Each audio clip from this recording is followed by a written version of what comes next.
workshop 1 is called What Actually Happens When a Parent Opens Your Email. It's a very narrow focus, so I think in a way that's on purpose. We're wanting to home in on a very specific moment in terms of parent communications and engagement. But also I think it's fair to say that most of what we'll talk about here, if not all of it, is just as relevant or largely relevant to any form of communication over any channel. We also gave it this sort of subheading, how to make sure the important ones look important. And that was really to address that, that pain point that I experienced working in a school, but I'm sure everyone on the call knows much more than I do, that you know how important communicating with parents is, or communicating with anyone is when you're in a school, but it doesn't always seem to get across to the third parties, those external audiences, just how vital this particular message here is, or how important that event there might be. And so what we're hoping to give you today is a lot of thinking and some techniques and methods to help you get those audiences responding better to your messages, particularly when those are the important ones. Just briefly, a bit about us. I'm Pete. My background, as I've said to some of you, if you were a bit on the call at the very start, I've worked in corporate communications. That's everything from public relations through to advertising over 20 years. I've almost always worked with schools, and that's partly by accident, although latterly, in the past 10 years, it's on purpose. I took a path at one point. I went off to work inside a school, at a schools group, as the communications director. And I was actually on the SLT for a period of that as well, which was a really fascinating experience. I absolutely loved it. And I did cover parent communication amongst other forms of communication in that job. I also was the head of communications at TES for 3.5 years. Most of you will know TES, and that gave me a completely different perspective on the industry, on the sector. I really think I learned much more about, I suppose, what makes the sector work at scale as opposed to what it's like at the coalface when I was working inside a school. Simon. So hi everybody, I'm Simon. I've been a teacher for it's definitely over 15 years. And I've worked in a broad range of schools, from sort of inner city state schools to international schools to independent schools. I currently work at Wellington College and run the business department there. But one of the things that I've noticed over the 15 years and working in all these different types of schools is that there's a noticeable difference between, there's no difference that engaged parents' children, the contributions they make in the classroom, and personally, I'd like to see every child benefit from those advantages that well-placed parental engagement sort of could make. So that's what we're about. I should just say briefly why we're doing this. Obviously, on the face of it, we're doing it because we want to help schools communicate more effectively with parents, but there was a motivating moment behind it. So I, having worked for 20 years in comms, but a lot of that focused on education, I was really aware of the fact that the coronavirus pandemic was having a very pernicious effect on schools. And I had decided that I wanted to do something about that almost as a sort of side project. When I started looking into it, one of the pieces of research that was published around that time by the Sutton Trust revealed just how much of an inequality there was in the way that the coronavirus pandemic was hitting schools and children and families. Around that time, I also got in touch with Simon. We've known each other for more than 20 years. And we agreed that this might be something we could do together. And I don't think we could have probably done it just either one or the other of us. But what we found was the devastating data around the lack of engagement amongst students at school. So almost about a third of secondary school children were doing online lessons every day in state schools, about 2/3 in the private sector, independent sector. So that was not just showing us that most children aren't doing schoolwork in the country, but also that this inequality gap is likely to be widening. And since then, the data have been getting worse and worse. So it's now estimated that 700,000 children haven't been doing any schoolwork for the past 3 or 4 months, and realistically, they're not going to be doing any until September. I mean, no one's really I don't think quantifying the real impacts of this. There is lots of focus on well-being and safeguarding, and I think that's probably where the most devastating impacts are going to be felt. But at the end of the day, this does affect a lot of people, and our analysis of the official data shows that there are about 21 million people in the country who are directly involved in schools, either as parents or as children. So this is a third of the country that's being affected by this. So that's what motivated us to get on and actually do something about it, rather than just sit there and feel bad about it. So our mission is to give schools the confidence and skills to create a positive community. There are three important things in that for us. Firstly, sort of by showing schools what best practice is and why it's best practice, and how you can break down what seem like quite complex problems into manageable steps, we think we can help upskill schools.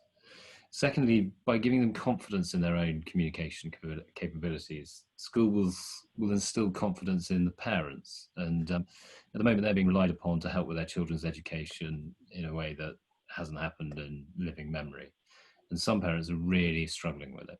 And we use the phrase positive parent community because when stakeholder communities, and this is as much for businesses as it is for schools, have well-managed and organized communities, there are sort of various positive tendencies that come out of it, such as self-healing. They tend to sort out problems by themselves, and they can act as a sort of multiplier of the school's or the institution's efforts, and this reduces the stress on schools' resources. There are some various benefits to it for schools. You know, the more efficient a school is at communicating, the better relationship it's going to have with parents. And also by building a positive parent community, the school will use a lot less time and resources in managing that community, freeing up time and resources to get on with educating. Secondly, for parents, you know, if parents get clear communication, they'll be able to assist schools in the education of the children in a positive and confident manner. And it will also help to build trust between parent and school. For teachers, a positive parent community should reduce some of the stress, time and effort that some teachers face when dealing with parents.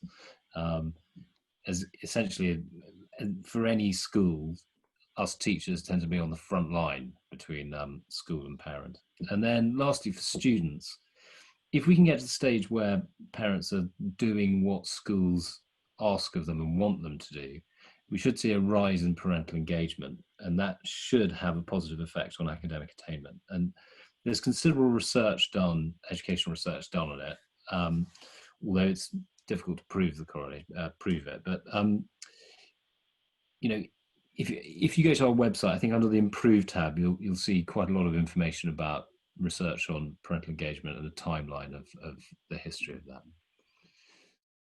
So, what are we going to do today? So, hopefully this will take 45 minutes. We'll have questions at the end. We're going to run through three broad sections. The first is gaining perspective. So this is getting a much better grasp of the impression we leave by the way we communicate and the impact that can have. So we'll be looking at what happens when a parent receives a communication and why an understanding of that is so helpful to communicating better. Then we'll go into a deeper dive where we'll use some real world examples, anonymized, to explore what bad and good communication looks like. And we'll try and bring in theory to back up our explanations here. And then we go on to some practical steps in sort of troubleshooting, where things that we think schools should be able to do following today's session to help. And then we'll have time at the end for questions. So, first section, let's start with that, gaining perspective. In this section, what we're going to do, we're going to have a brief look at what communication is and by definition what it's not, and then we'll take some time to look at what happens when a parent receives a communication from a school from the perspective of a parent. And we've got a framework through which we can get a rough measure of the level of engagement, or as we call it, intent, of parents as recipients of school communication. We'll then look at a couple of real-world examples so you can see how the theory and the framework work in the context of Communication Act. So now defining communication. What do we mean when we say a school has communicated with parents? So we're going to do a little exercise here, and you can take part using the chat function in Zoom, which is at the bottom of your screen. Only Pete and I can see it. So we'd like you to come up with a short definition for what is a communication act between school and parents. We'll give you 1 minute, so use the chat button on your screen, and once you're happy with it, sort of send it in. And then after a minute, I'll have a look at a few of them. Okay, we've got one. Excellent. So, an email's been sent, or a sense that people have been told about something in some way or another. Yeah, that's good. That gets. I don't actually think that this is defined. That's the issue. Okay, that's good. So one of the attendees is. I don't think there is a definition. We've got an exchange of information, a sense that people should have been told. Excellent. The act of exchanging information between school and parents that both parties understand. Okay, that's textbook. That's pretty good. Let's see if there's one more, and then we'll move on. But yeah, there's in all of them, there's this idea of information between two parties, quite giving or seeking information from parents or other stakeholders to move something forward in a clear and concise way. School, we told them. Email or newsletter or notice board. Excellent. Okay, let's have a look at what the definition. Simon, just before we move on, could you give me a sense of? I mean, did all of those suggestions include that two-way element? Do you think there's a sense that that's kind of acknowledged and understood? Yes, yes, that an act of exchange, even down to we told them. That's sort of, there's two parties in that. I suppose so. Yes. Yeah. Well, I mean, there are lots of definitions, and maybe to the point of the person who said it's not well defined, perhaps there are too many different definitions. We've done a lot of reading around this, focused on this particular issue, and one of the best definitions we felt that came from Janet Goodall a few years ago, about 4 years ago. Many of you will probably know Janet Goodall as an author and education academic. She defined communication like this, based on a lot of prior research. A signal passed from one person to another, a signal which the second person is capable of understanding and to which they could potentially respond. So I think from our perspective, the reason this felt very robust was the fact that it is necessarily two-way. It's not enough for one party to just communicate. And actually, Goodall makes the point very clearly that if one party has communicated such that another party hasn't understood exactly the same meaning, actually they haven't communicated. That just negates the act.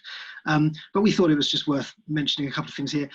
She talks about capable of understanding being enough, and then goes on to say, but to which the other party could potentially respond. Well, it feels to us as though there must be an understanding if they're potentially to respond. So it's probably slightly stronger than just capable of understanding. Probably the understanding has to happen. But also really important to make the point that respond doesn't mean answer. Doesn't mean react in that way. It could just be assimilate. But certainly that conveyance of meaning from one party to another, so that both parties know that it has happened and they have the same meaning consequently. That's the definition that worked best for us. So what does a parent do on receiving a communication from the school? So it's sort of essential for us to develop some frameworks and techniques to help put us in the position of the audience. So first of all, we can simply use empathy and experience to consider the context. So what happens? So parent could be in a pub or at the park or on the way to school, etc., and the phone vibrates, etc., or they check their emails, and they've got this conveyance of meaning. Now, in summary, there are three responses to a communication that a recipient or a parent can take, and the first one is act now. So you take the meaning, you deal with it. The second one is act later, and we need to recognise that in some cases this will end up being the third two, which is act never. So if you delay, you might just not get around to it. And act never is ignore or reject. So our goal is to get a much deeper understanding of our parents' intent in the moment that they receive our communication. So to start with, what do we know? What do we actually know for sure happens? Well, we know the parents opened the phone or the computer and seen a notification or an unread email. And what happens next, Pete? So getting into the head of a person. it's everyone's dream, isn't it? But getting into the head of an audience is really, really hard. But we can borrow the work of one company, Google, to help us simplify what is in a parent's mind whenever they hear from a school. Now, it's quite a bold claim, but just go with me for a minute or two here because it is backed up. Google have spent decades analysing search data. It's the core of their business, and it's what makes their success in the future highly likely. It's the analysis of countless billions of people searching. And they've created a framework that they use to understand what people are trying to do when they use search. They call it intent, and it's based on 25 years worth of data, and they've from that developed a schema of human intent. And there are 4 modes of intent. They've boiled the whole of human behavior down to these 4 things, which is a slightly scary thought. Intent can be informational, which means that somebody wants to find some information in general. It can be navigational, that they want to find something specific when they go to search.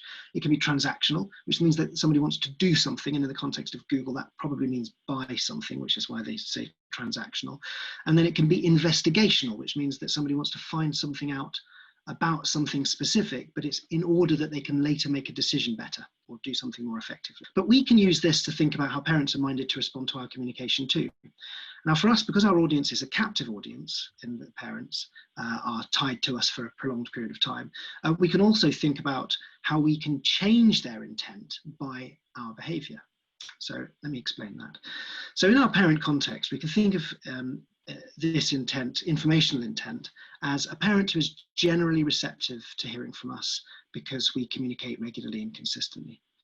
And in that state, when a parent receives something from us, the question that probably arises in their mind is something like, does this look interesting? Now, what's really important about that is that we can use that question as a guide to us. If we can preempt that question with an answer built into the beginning, probably, of our communication, in the context of email, it'll be the subject line, perhaps, or the first sentence. If we can answer that question there, then we will likely strike a chord with a parent who may have informational intent. That means that at least when they see an email from us, they're thinking there may be some information I'm interested in here. Navigational intent. So imagine our parents already have some knowledge about something that we have announced, or maybe an event that's coming up. And now that some of those parents will be actively looking for more information about it. All they want to know is when they receive an email from us, will I find any more information about that event in this email? So do I know why this email is relevant to me? So again, if we can answer that question in the way we communicate, we stand ourselves in a good stead of striking a chord with the parent who has navigational intent. If the parent has a transactional intent, so let's say a parent has now made a conscious decision to do something, maybe it's to give up their time to help with an event. Well, that's a big thing for a parent to do, a busy parent to do. So when we next mention that event in a communication, we need to do it in such a way that it contains urgency, because we know that we may only get one chance to capture that parent while they're so motivated. So we've got to make sure that we think about urgency in our communication, so it gives parents the incentive to act now. And the last form of intent, investigational. Some parents will gradually become more generally engaged with school life, and that becomes an incredibly valuable resource to a school. So we need to think about what we could do to motivate a parent to convert that latent intent, which is to be participatory, into action. So the question, therefore, in our communication to parents that we can strike on that level is, does this communication resonate with me? Is there something in it that I really that it appeals to me and makes me want to do something about it? So when it comes to parents, you can see that these intents form a sort of a ladder, and it's our objective, one of our objectives is to move parents up that ladder. The higher up that ladder they are, the more valuable they become as members of our school community. But it is also worth noting that some parents aren't on that ladder. There is a subset of parents who aren't even generally receptive to hearing from us. Those are the parents who never respond to anything and never turn up to anything. And it's really essential to think, if our objective is to move parents up that ladder, we also must think about the interventions that we're going to need to get those parents onto that ladder, so that we have an engaged, even the beginnings of an engaged community. Okay, so that's the theory of intent, and we'll see later why this is helpful when it comes to designing parent communication strategies, as well as testing the quality of each individual communication act. So what do we learn? Communication act has happened when meaning has been received. So the parents register that there is a communication, and so that's the sort of informational level. And then the recipient has had to consider their response. There's a choice. So what can they do about it? So they can act now, they can act later, they can act never. And that's as far as we can get in knowing exactly what happens. We can't presume they're going to act, and we can't force them to act. But we can do is to make them more likely to act. So we can make our communication more interesting. And this is really about making it look interesting, foster that informational intent, getting them to read it, or even just a little bit of it. We can use signposting to highlight relevance, and this will get them to take the information on board, get them interested into the sort of navigational part of the ladder. We can demonstrate the appropriate level of urgency, and that's getting them to act if they've got to act. That's the transactional side. And lastly, and we'll come into this with more detail in the next workshop, is sort of aligning our communication with what we know about their interests. So if you have a group of parents that are interested in sports or arts, frame the communication in that context.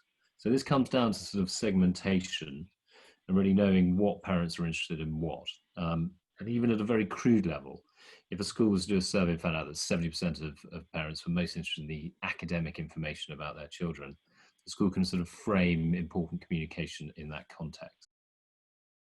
Okay, so let's have a look at some real world examples of how sort of intent theory works. So, we've got two real world emails to give you an idea of how this looks in practice. The first one that everyone's familiar with, which is that Zoom alert. So in many ways, this is almost a perfect email. It's worth reflecting on that, even with something as short as this. Although actually that being that short, it might be more difficult to get it right. So firstly, it's short.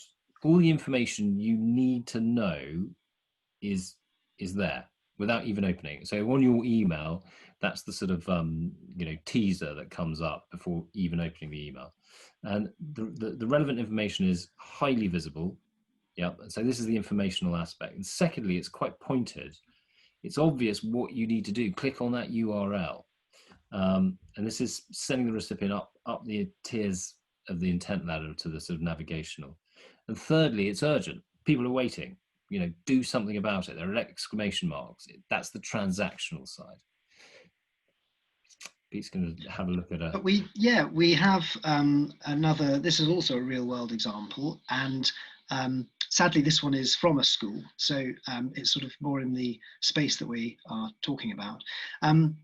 Worth just looking at again. This is just the snippet that you see when an email has come in, and in most cases, see the first few words of the email. Let's just think about what we're seeing here in this slightly anonymized email. So it doesn't actually explain anything. That's the first thing to say. The reason for that is partly because this email is just carrying an attachment from the principal of the school. And while that's a very common method of communication, if you think about that, you're just making parents do at least one extra click or tap or download some extra data in order to be able to read the thing that it is that you're trying to send to them. So in a way, what this isn't actually a communication act by Goodall's definition. This is a sort of a signifier that there is a communication act to happen in the future. So in that sense, it sort of fails to be informational. It also fails, and this is a bit unfortunate, but it fails to personalize it because it's been addressed to two people. And that's nothing to do with email or school communications. That's just a classic communication snafu. If you send something to two people, it's not even just send something. If you instruct two people to do something, there's a high chance that each one will think the other one will take the lead, and perhaps neither of them will. So you end up falling between the cracks. But in this case, it by not actually sending it to one person, it has failed, therefore, to personalize it. And in that sense, we would argue that it's sort of failed to address the recipients at a navigational intent level. And the other thing about it is its language. It is quite passive and bureaucratic, and partly that's because it's just saying this email contains an attachment. The use of COVID-19 perhaps was an attempt at urgency, but in the context of the past 3 months, everything says COVID-19 in it, so that doesn't really work either. So in a way, it's a very small number of words, but you can see the difference between this and the email from Zoom in as much as this one it sort of doesn't really say anything and doesn't really prompt you to do anything. What we would argue is that most people receiving this will probably think, act later. At the very least, I'll do something about that at some later point. You're asking me to open a letter and read a letter, I'll do that when I've got time. Whereas the Zoom email, just in that snippet, definitely was going to prompt you to at least open the email and see what else it was saying. It just had that tone. So that's just looking at two examples at a very cursory level, just the subject line level, really. Now we're going to go into a bit more of a deep dive into a broader context of a full email.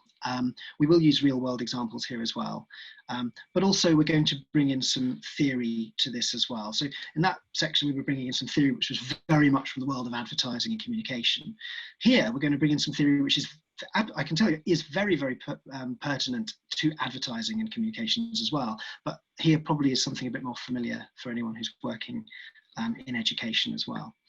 So we'll do a quick refresher, very, very brief refresher on cognitive load theory, a brief refresher on cognitive dissonance theory, and then just a little reminder about the system 1, system 2 thinking that Daniel Kahneman popularized in Thinking Fast and Slow.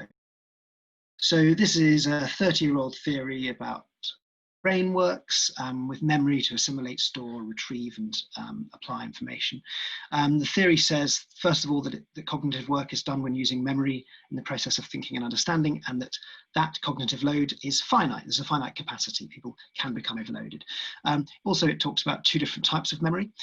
So you talk about working memory, which is limited and immediate, and the work done by the brain on gathering information into the working memory is the intrinsic load. And then you have long-term memory, which is vast, potentially infinite, and structured using schemas, and the cognitive load there is done by taking information and slotting it into the right schemas in the right way such that it will be retrievable later. The point here is that our load bearing capacity is finite, and when we ask people to cope with both intrinsic and the second form of cognitive load is called germane, both intrinsic and germane load at the same time, it can slow us down or cause us to fail. So to avoid this, one strategy is to send more frequent, shorter communications. That would be something which might feel quite anathema to a school or an institution that might feel like they're taking up people's time if they send too many communications, or maybe that it takes too much time to formulate too many communications. But actually, if it does take more time, it's time well spent. The audience would much rather receive shorter, bite-sized things more frequently than long, all-encompassing communications occasionally. And also here, if we're wanting to avoid people suffering from the overload that we're talking about, using less jargon is one option to use here, because you're requiring people then to stop having to assimilate information into their structured memory while also trying to deal with stuff you're asking them to think about right now. But an alternative plan there might actually be to educate parents about the use of jargon and the sorts of concepts that are valuable in schools. So we don't want to sort of say don't use jargon, just if you're going to use it, make sure you help the parents use it too. That's the key point. The second refresher, cognitive dissonance. This is an older theory. For our purposes, the core concept is that ideas or tasks have a degree of psychological compatibility. And if we're asked to entertain incompatible ideas or tasks at the same time, our brains respond by attempting to force some kind of alignment. The various tactics employed can include ignoring or just rejecting one of the incompatible pieces of information. Perhaps we just disbelieve one. But the research has also shown, and this is really important for schools, that there is an emotional element here, and that actually subjects can grow angry or hold some other negative emotional feeling towards the provider of that incompatible information. And in the context of parent communication, part of the job here is to think about planning communications more strategically. You've got to understand that for all of the communication that you as a school leader are aware of that a parent might be receiving, there's probably a lot more, maybe the same again, that you're not aware of. Even though schools are very, in my experience, tend to be sort of quite rules-led, and you may well have a sort of sense that communication happens in a certain structured, rigid way. At the end of the day, there is communication happening from teachers to parents all the time, even if it's verbal, and of course also between parents. And you're not in control of that, and it's happening increasingly, the scale of that has been increasing since the advent of the internet, and will continue to increase. So if you think about the opportunity for cognitive dissonance to creep in, if parents have accumulated a set of views about something to do with the school through the conversations with themselves or with teachers, and then they're hearing something completely different from the school, that could mean that they just end up not really hearing what it is you're trying to send to them. The final piece here is System 1 and System 2 thinking, which was the theory underpinning Daniel Kahneman's book in 2011. So his basic premise is that we make every effort to absorb most information fast, which means that we deal with it on the fly, instinctively, we're on autopilot. And then if that doesn't work, then we turn to our slow attention to bring more time to something. We become more ponderous, but also more considerate in terms of the attention we apply to something. But for our context here, we can think about how we use signposting in our communication, because we've got to, Kahneman says, this isn't about one being better than the other, it's about how we make both work in concert. And from a school's perspective, we want parents to get through some of the communication quickly, but we also really want them to slow down about some of it and think about it. And so it's about how we can use signposting to make sure that we show that something is worthy of a bit more thought or structure in the emails, as we'll see. And also just the language of choices and of urgency in our communication. And we'll look at some examples of that in a few minutes as well. But that shows that really helps people slow down and take stock of when they're going to have the time to sort of invest in considering something. And that's something which schools, it's in your gift to communicate that through the way that you communicate. So let's get into some real world examples and think about these three concepts. Okay, so what does a bad email look like? This is an amazing email from a primary school. So what you can see on your screen at the moment is the email sort of laid out in its totality. And some basic facts about it is it's 13 pages long. Yes, 13. 23 tasks for parents, 2,500 words. It takes about 15 minutes to sort of read through it properly. Obviously, that's a lot of information. There are going to be some serious cognitive load issues going on. If we think about the recipient choices that we talked about on the sort of intent ladder, and you got this when you're doing anything from walking the dog to sitting on the sofa doing nothing, your most likely response would be act later, especially if you got it every week. Now, it gets even worse actually when you sort of delve into it a little deeper. So the actual audience is totally ignored throughout the email. There are parts that are relevant to all parents and others that are various year groups or parents of SEND pupils, and they're scattered throughout the email. Even worse, there's some really, really important information here. So, for example, just after the bit about how to recycle soap ends, which you can see on your screen now, on page 6, there's some important stuff about online help for SEND pupils and where you can get that. Then after another page and a half of sort of English activity, there's another section on where to get help for SEND pupils on page 8. And then if you go to the last page, page 13, there are some riddles, and then there are 2 really bits of important information about term dates and for those whose financial circumstances might have changed, where they can apply for free school meals. And then it finishes off with a joke. Amazing. Now, if we think about sort of navigational intent, even if a parent had some navigational intent, the layout and dispersal of the information makes it almost impossible to navigate. There's just cognitive overload. And at the transactional level, there may well be parents whose circumstances have changed or they need SEND help, etc., who would act on the communication, but there's no signposting, there's no urgency. There's also some really good stuff in here, for parents with children stuck at home. There's 7.5 hours worth of tasks and activities for pupils to do. All a parent needs to do is print them out. This is great, but it's jumbled up between news and SEND information, a virtual coffee, morning dates, etc. It makes it really difficult to unpick what you're doing. If we think about the System 1, System 2, there's some really easy thinking fast decisions. You just sort of print out those worksheets, and that's 7.5 hours of activity for the children. Wonderful as a parent. There's also some System 2 slow thinking decisions to make, like if you do have a child with who's SEND and you want to go out and work out how this how this new website works, you actually can have spend some time on it. So the main problem here is that it's all blended together, and this sort of creates a type of cognitive dissonance. So it's not the content itself is wrong or poor, it's just the way it's constructed makes it so user unfriendly, and therefore it minimizes its impact and also the likelihood that parents are wanting to or even able to sort of engage with it. Okay, so that's a real world example, but so is this, and this is just evidence that it certainly is not all bad. And as Simon says, actually, sometimes what's bad about things isn't the content, it's a bit more subtle than that. This is another real world example, though, of an email for parents, a weekly email. This is from a secondary school. It's not a like-for-like comparison. We wouldn't encourage a like-for-like comparison. It's not the point of this. It's about lessons that we can learn. But you could understand that there is the conceivable possibility that one parent might receive both of these emails that we're looking at if they have children at different ages. And that, in a way, it just sort of makes you think about what the experience is like for those parents on receiving those two types of email.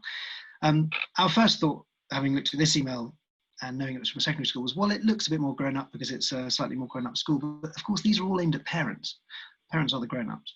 So this email is 3 pages long, a fraction of the length. It does actually contain a lot of information. It's 1,000 words long. It takes almost no time to read. And the reason for that is, as we'll see in a second, is because it makes really good use of structure and signposting in a way that the first one didn't. It does contain a lot of tasks, but they're not tasks for parents to do with children. Typically, these are assimilate information or choose to immerse yourself in more detail later type moments. So the things that we wanted to sort of draw out here, because there are some really positive lessons here. The first one is that I mentioned the use of signposting and structure. So there is an area called a section called events. There's a section called the week ahead, and within those there are subsections: the Upper Sixth Parents Conference, the Advent and Carol service, the sports fixtures, library notices. These are really easy to grasp, and you can see them at a glance because of the use of color and size of fonts. I mean, it's pretty simple in a way, but it's really, really effective.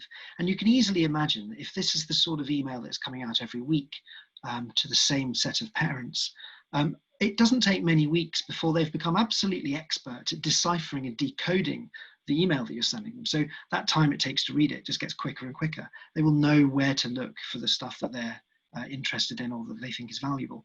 And of course, once you get to that level where you're both in a sort of positive dance with one another, which is the nature of communication, that's how it does typically tend to be two-way, then that's when you can start using that to really draw attention to the things that actually are really important.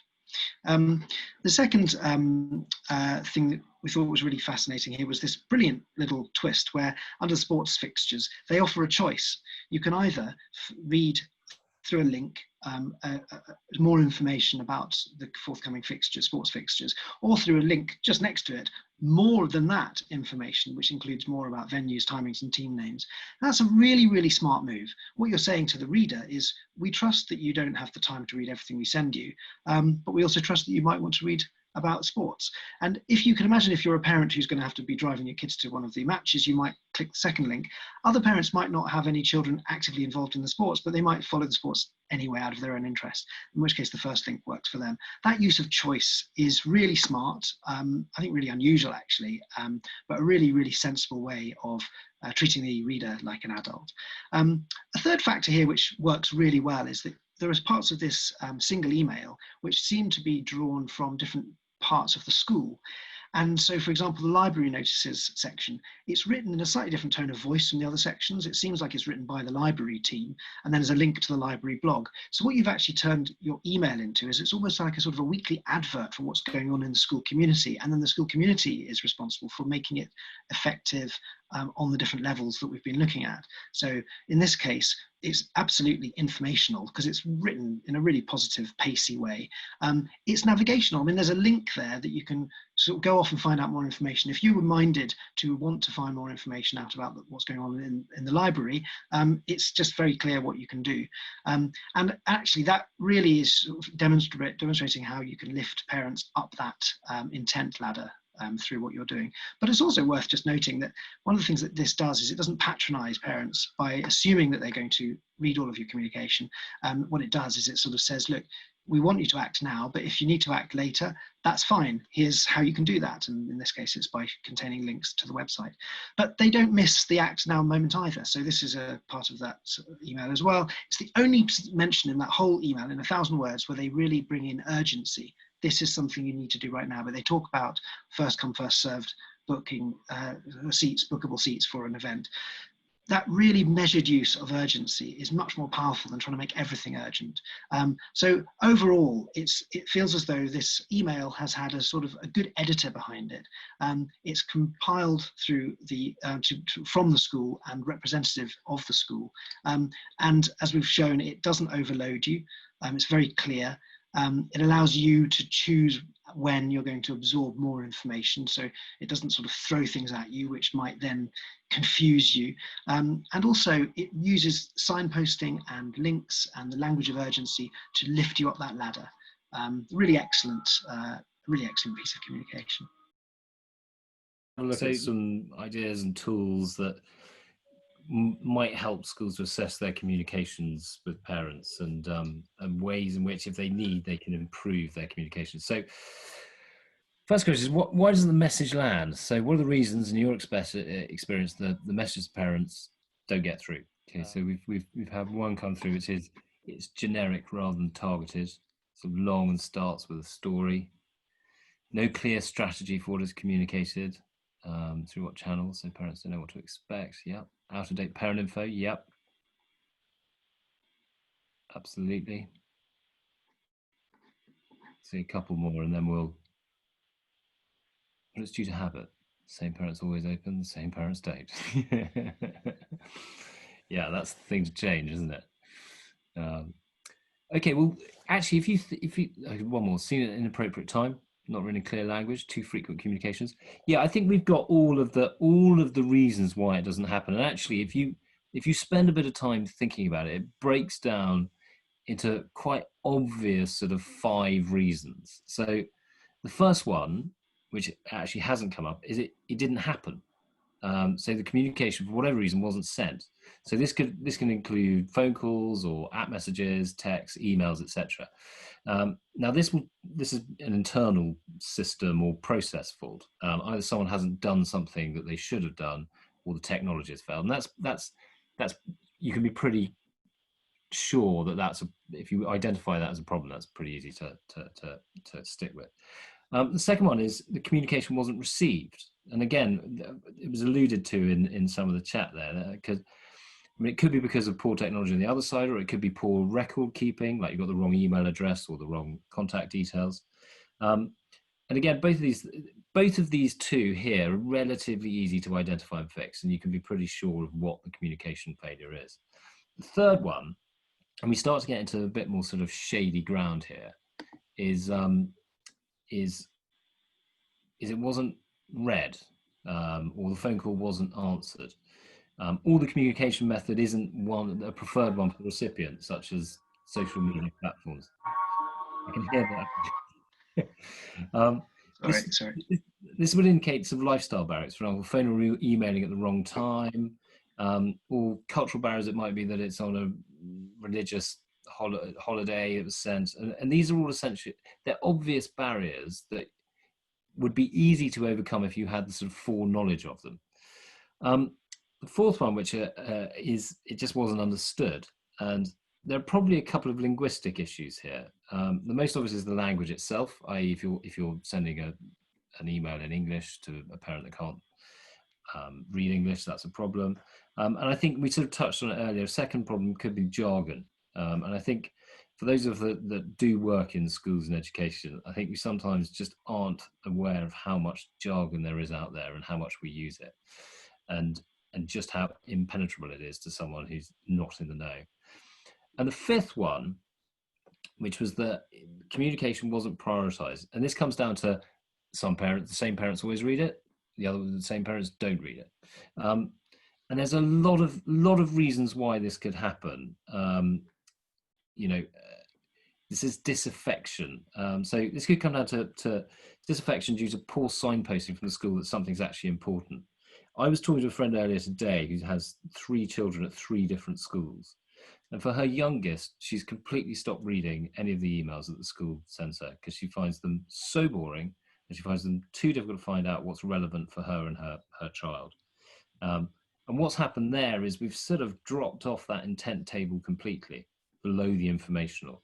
And this is a serious problem. So those are the 5 main reasons. Now, if we move from sort of the 1 and 2, we can be pretty sure. 3, once we get to 4 and 5, we're probably speculating. So what can we do about that? So this is a tool which is drawn really from the sort of research that you would do when you go into a company and you're trying to audit their communication and understand how effective it is, whether that's internal or external communication.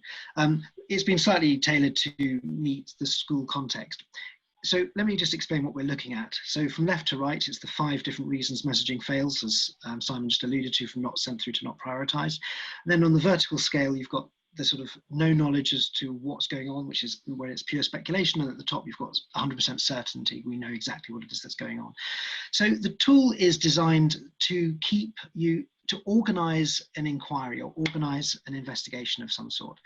It's designed to stop you from 2 things which can often happen. One is going around in circles.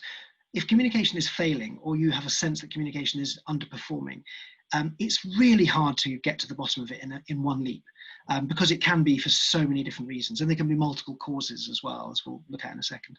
So if you just keep guessing at what it is, you can easily, you'll find that you've kind of forgotten what your original hypotheses were by the time 6 months have gone by and you still haven't improved the situation. And by that point, you're probably coming back round to the beginning again, and you're just still trying to explore what it is that's going wrong. I'm confident a lot of schools will be in this exact situation. They know communication with parents should be better. They've sort of tried to do things and dabbled, and it's never really gone anywhere. The other thing that can happen is that you can just leap to conclusions. And I think, again, this is a thing which is very true in business, where you've got strong leadership. Quite often, strong leaders and the teams of strong leaders can leap to conclusions because there's a lot of self-confidence there, and experience can blind you to the unknown. So what this tool is designed to do is to stop those things from happening and actually to just slow you down and focus you on what's the next question to ask. So we've made up a sort of an example here of how you would use it. I'm happy to stay on the call after this and go into other examples, or if anyone really thought this was useful and doesn't quite get it from this, please email me and I'd be really happy to jump on a Zoom or a call with you or your team to sort of explain how this would work. So here's an example. So imagine that the example is we've sent an email out which is to get parents to fill in a consent form. So really important piece of communication. And so 6% of people have completed it after a week or something like that. So immediately you know something's wrong. This is something which perhaps last year, you got 70% of people filling it in or whatever. So you know something's wrong. The first thought might be, well, did it go out? Unfortunately, if it was 0%, you'd be confident, yeah, that wasn't sent. The 6% that have responded to it means that it did go out, but it's just been a very, very poor, ineffective communication. So nevertheless, though, it's worth asking the IT department to see if they've got any more that they can give you about what happened when it was sent out, or whoever's running the email software that you use. So let's say apparently there may have been a tech issue on the day that happened, so the IT team can look into that. But at the same time, you really do realize that you have got to get some better responses back from this. So in the meantime, you do something which is quite common in market research, which there are various forms of ad hoc, informal market research. This is an example that was actually an idea that I heard only recently from a former head teacher, who I think may be actually listening this evening, but maybe not, maybe we'll watch afterwards. But she gave me a great idea, which was asking parent governors to perform that task. So parent governors are parents themselves, so they sort of blend in, as it were. You could task 1 or 2 parent governors, say, look, over the next month, at the school gate, at events, at sports matches, could you just dig in a little bit, anonymously, of course, but just report back. Did parents receive this? Did they hear about it? Do you know what's been going on? a really powerful and effective way. You're not trying to get, it's not a scientific survey, and it certainly isn't as contentious as a survey. You can't survey the parents all the time, as you will know. But this is a really good way of getting some anecdotal evidence, and that could be easily what you need to point you into the direction of what's happening. So let's say the IT team have come back and actually reported that there was a server issue on the day that the communication was sent out, and it only meant to half the parents. So that's a great result. Now we've kind of moved ourselves right up the cert towards certainty. That seems really, really straightforward. It wasn't sent, at least to some of the parents. So a great response to that then is, well, send it. So we can resend that today. But of course, there's another issue here. This was a really important communication, and we'll touch on this at the end of this session, and it would be something we'll focus on more in the next workshop. Not all communications are equal. This one is really important. This is a legal requirement. This is a regulatory requirement. And so it really should have been checked. The fact that nobody checks when the really important communications are going out, that they have been sent, is a problem. So in this case, we'll say to the IT manager, look, can you take that on as a task to train anyone who's sending out important communications to check, show them how to do it on the system or whatever it is, however it works in that school. So that's fine. So there's two outcomes there. We can resend it today, and we've got a little bit of a future sort of improvement idea there as well. But let's say the governors come back and now they say, look, we found something out which was really unexpected. But it turns out on a WhatsApp group, some of the parents began to get a bit antsy about the form of words in this request form, and they began to start worrying about whether or not it was GDPR compliant. And you know how it goes. Before we knew where we were, suddenly there was a sort of, not quite pitchforks at the gate, but the decision had been collectively made not to go with this form. It didn't feel legitimate or right. And no one had thought to communicate that back to the school, of course. So this discovery is a problem. You know, this is the sort of thing that happens all the time, and you'll never even know most of the times it happens. But on this occasion, it does matter. So that at least prompts us to think, well, let's maybe write to the parents. We need to send a letter to them to say, look, we get GDPR. This is really not this is actually very compliant with GDPR, and also these are all the benefits of filling in forms like this for you, your children, their safety, etc., etc. So that's a very simple intervention. But let's say as part of this whole process, the IT team also have discovered something else which is profound. Let's say they also found during generating the reports they were generating that 20% of parents or more haven't responded to any emails in the past year. Well, now you've discovered, and you weren't even looking for it, a really serious problem. If that many parents aren't responding to anything, it might be indicative of the fact that they have really fallen into that not prioritized camp, that most pernicious end of the spectrum, as Simon described it. And then you can design interventions for that. So, you know, maybe it's a video message from their head to send out to some parents to ask them to forward it on to other parents and get something viral going through the community, or maybe it's a total reset. You know, call the parents in, have a big town hall and say, look, we get it, communication isn't working, it's two-way. Well, here's the commitment we're going to make to you. This is how we're going to change. These are the changes we'd like to see from you. Let's talk. You're the head teachers, or some of you are. You'll know how this works better than we do in your context. But the point here about this is the way that by using the tool, you're able to pick a path. It always just prompts you to ask the next best question of the right people to take you one step further. And if you stick to this, and as you see, there are multiple possible examples here, you will find that you do get to the bottom of what's going wrong, and you find improvement is forthcoming. As I say, this will be available to download in A3. I would say print it out in A3, stick it on the wall if you're trying to improve your communications, and get your post-it notes out and just start and see where it takes you. But I'm happy to go into it in more detail afterwards as well. Okay, so finally, a few things that we'll have a look at in workshop 2.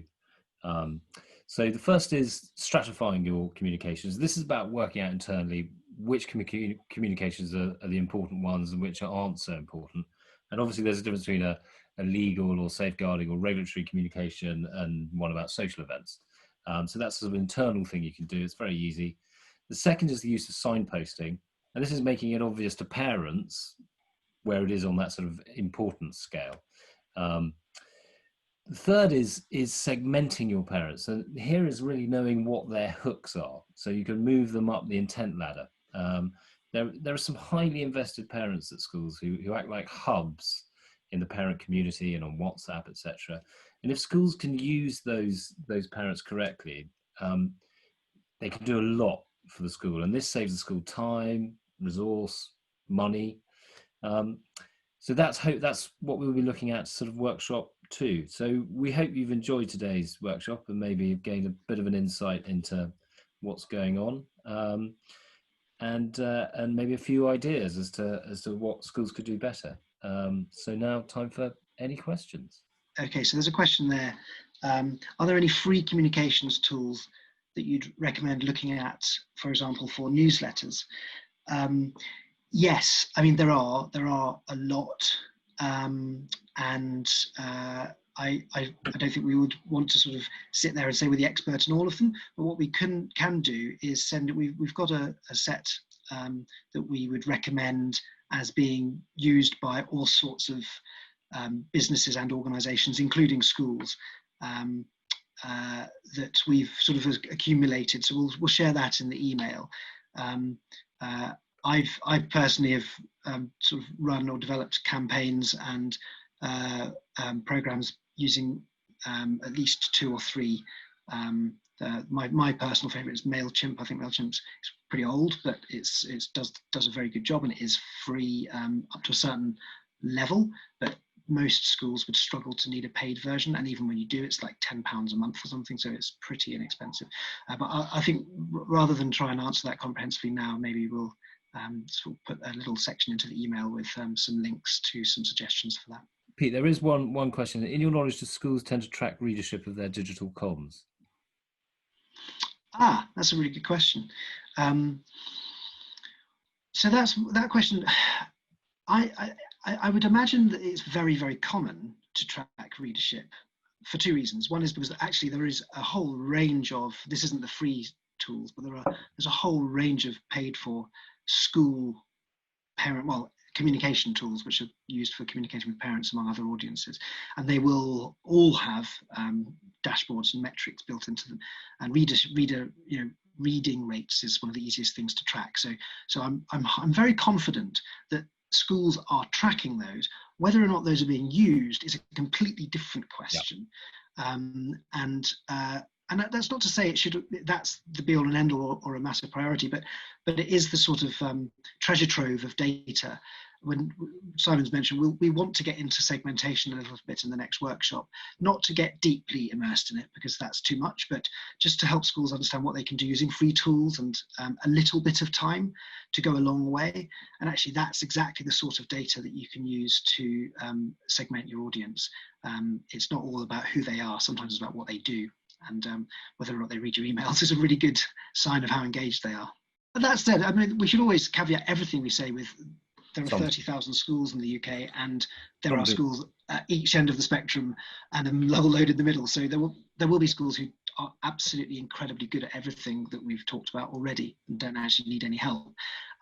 In a way, if we could just find those schools and get them to talk about it in a way that makes sense, that would actually be the job done. I think that's probably what Just Add Parents would see as the ultimate goal.